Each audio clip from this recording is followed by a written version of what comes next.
الجمع الطيب الكريم، وصلنا بحضراتكم الى ختام هذه الليلة القرآنية المباركة، والتي تقام تكريما الى الراحل الكريم المرحوم الحج سامي مصطفى البحراوي، سائلا ربي جل في علاه ان يرحمه رحمة يتعجب منها اهل الارض واهل السماء، انه ولي ذلك والقادر عليه. مشاركين العزاء اصحاب الادب واعلام الوجه في كل مكان، الاستاذ محمد سامي مصطفى البحراوي، الاستاذ ايمن سامي مصطفى البحراوي، الاستاذ ناصر مصطفى البحراوي، الحاج طه البحراوي، الحاج عوض البحراوي، الحاج فتح البحراوي، وايضا الحاج محمود عبد الحليم، والاستاذ السيد البحراوي، والاستاذ مصطفى البحراوي، والمهندس رضا زنهم، والمهندس شعبان عبد العزيز البحراوي، وفضيلة الشيخ الشحات ابراهيم سالم، والاستاذ محمود سالم، والكابتن احمد سالم، والحاج محمد علي البحراوي، والاستاذ محمد محمود علي البحراوي، والحاج محمد دياب البحراوي، الحاج اسماعيل عطية، المهندس شوقي طه البحيري، والمهندس شعبان طه البحيري، والاستاذ ابراهيم محمود البحيري، الحاج عباس محمود عباس، والحاج محمود عباس عبد العاطي، الاستاذ هاني محمد العربي، الحاج مصطفى الحكيم، الحاج رضا ابو المعاطي، وعموم عائلات البحيري والبسيوني والبيدق والحكيم وفرحات، وابناء العمومة جميعا يتقدمون بخالص الشكر والعرفان الى كل من قام بواجب العزاء. يا ساكن القبر اين الاهل والمال، اين دور واصحاب وامال، قد وسدوك ثرى الغرباء وارتحلوا، ورافقتك الى مسواك اعمال، يا طالب الخلد في دنيا تودعنا، ان الحياة مواقيت واجال، لن يحمل الجاه سعدا انت طالبه، ولن تجيء بما ترجوه اموال، يا ساكن القبر دنيانا شفا حلم، ولن يدوم لنا يوما بها حال، يسقون من رحيق مختوم ختامه مسك، وفي ذلك فليتنافس المتنافسون. مسك الختام في هذا المقام آيات من كتاب الله العزيز يتلوها على مسامع حضراتكم، ذلكم القطب القرآني الكبير، أيقونة عرش دولة التلاوة بمصر والعالم الإسلامي، نجم قراء الشباب وفخر محافظة الشرقية، قارئ الإذاعة والتلفزيون العربي، فضيلة القارئ الشيخ محمود عبد البديع السعدني، أسأل الله له التوفيق، ولي ولحضراتكم بحسن الاستماع يتفضل فضيلته مشكورا.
أعوذ بالله من الشيطان الرجيم.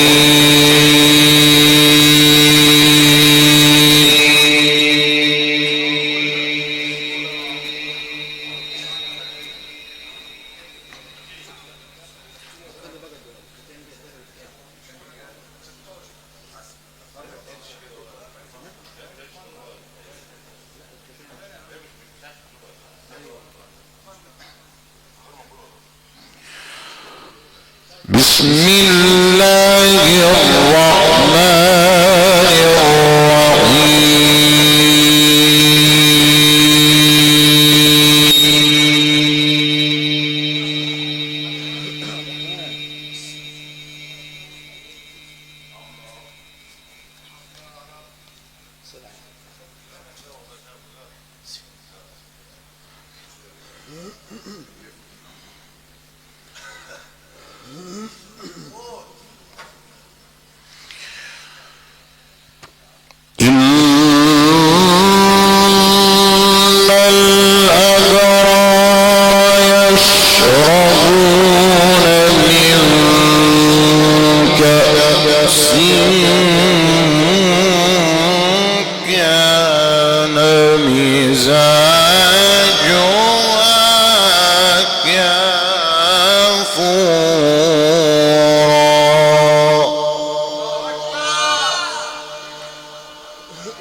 مستطيرا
إنما نطعمكم لوجه الله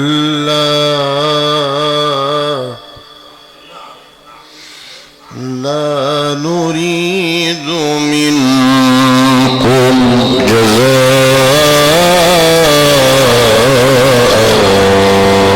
ولا شكورا.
لا نريد منكم جزاء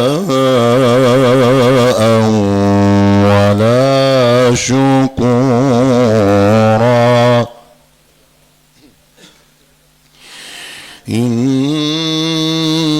إنا نخاف من ربنا يوما عبوسا قمطريرا فوقاهم الله شر ذلك اليوم ولقاهم نضرة وسرورا وجزاهم بما صبروا وجزاهم بما صبروا جنة وحريرا متكئين فيها على الأرائك لا يرون فيها شمسا ولا زمهريرا.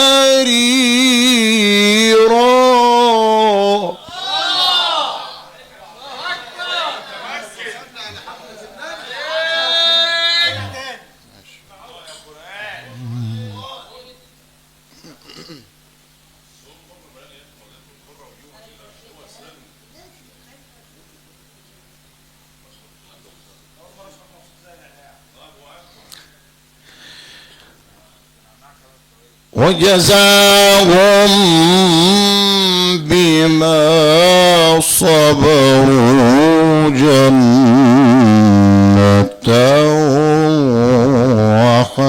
وحريرا.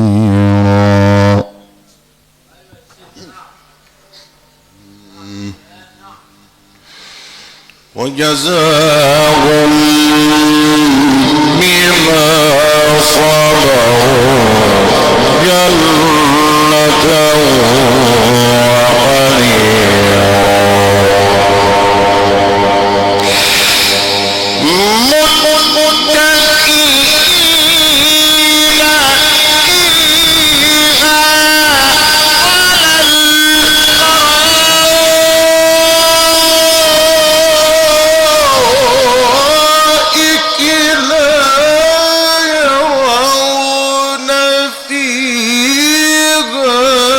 شمسا ولا زمهريرا.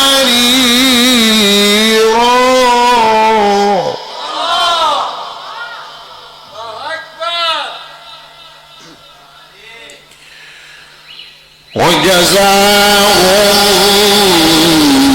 بما صبروا وجزاهم بما صبروا وجزاهم بما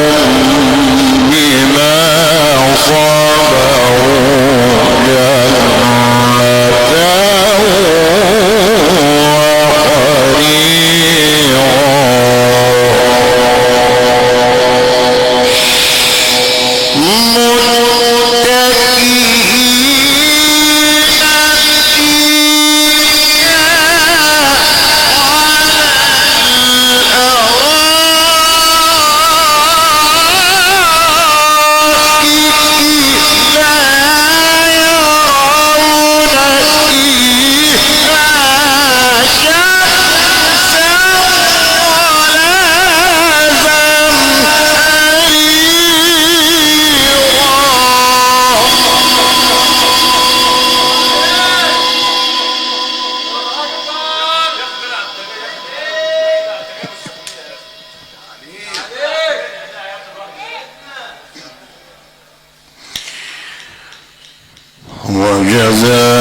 وجزاهم بما صبروا وجزاهم بما صبروا جنة وحريرا.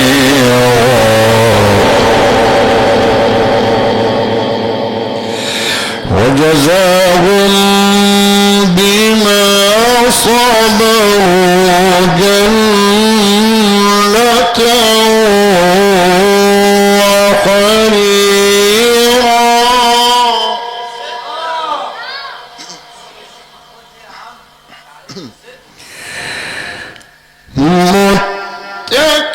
متكئين فيها على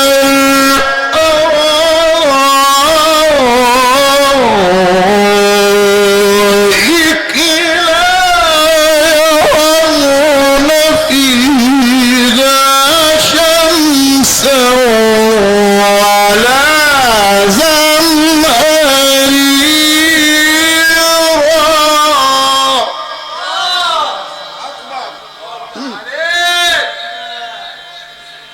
ودانية عليهم ظلالها وذللت قطوفها تذليلا بسم الله الرحمن الرحيم والشمس وضحاها والشمس وضحاها والقمر إذا تلاها والنهار إذا جلاها والليل إذا يغشاها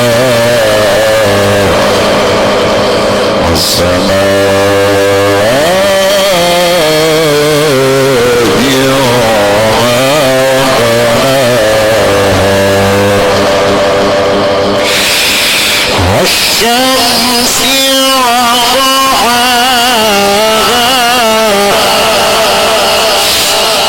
والشمس وضحاها والقمر إذا تلاها والنهار إذا جلاها والليل إذا يغشاها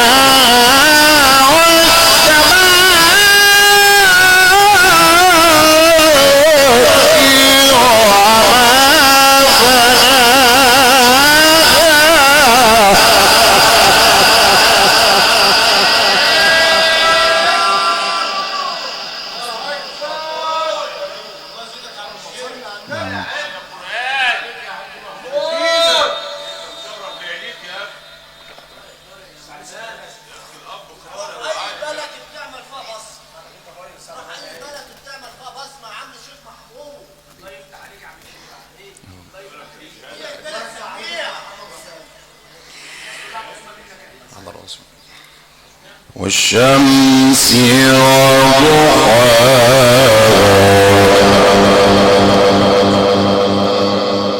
والقمر إذا تلاها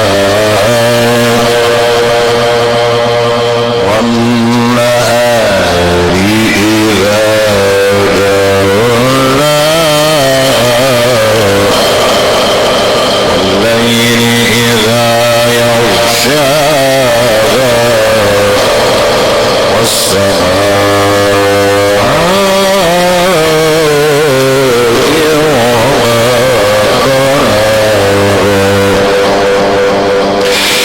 والشمس وضحاها والشمس وضحاها والشمس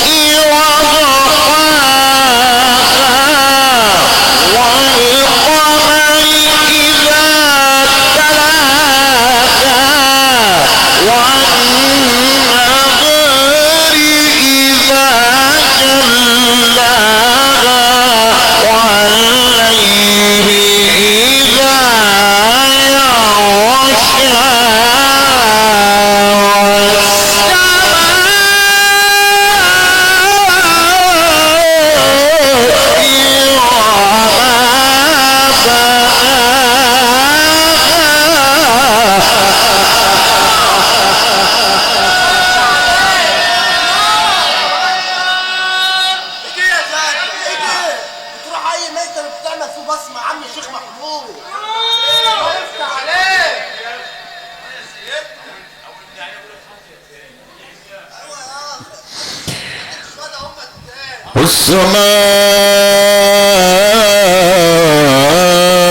والسماء وما بناها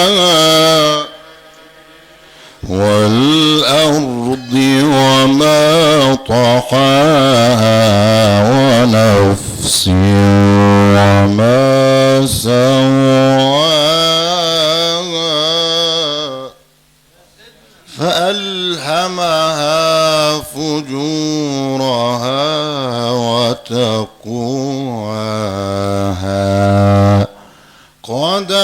أفلح من زكاها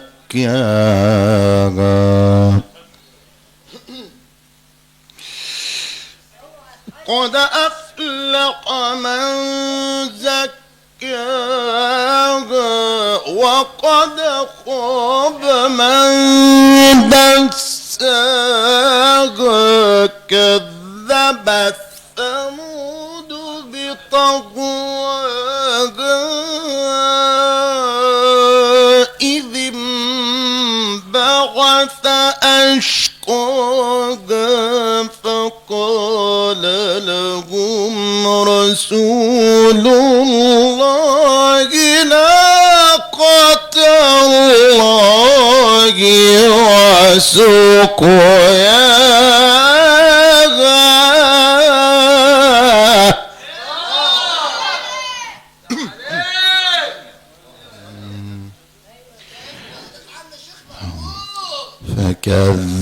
فكذبوه فعقروها فدمدم عليهم ربهم بذنبهم فسواها ولا يخاف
مالك يوم الدين إياك نعبد وإياك نستعين اهدنا الصراط المستقيم صراط الذين أنعمت عليهم غير المغضوب عليهم ولا الضالين.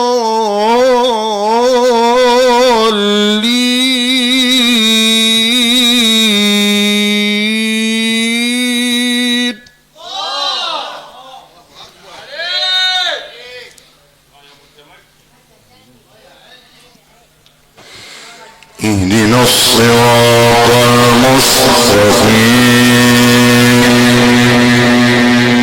صراط الذين أنعمت عليهم اهدنا الصراط المستقيم اهدنا الصراط المستقيم صراط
اللهم انه قد جاء ببابك واناخ بجنابك فجد عليه بعفوك وكرمك وجود احسانك.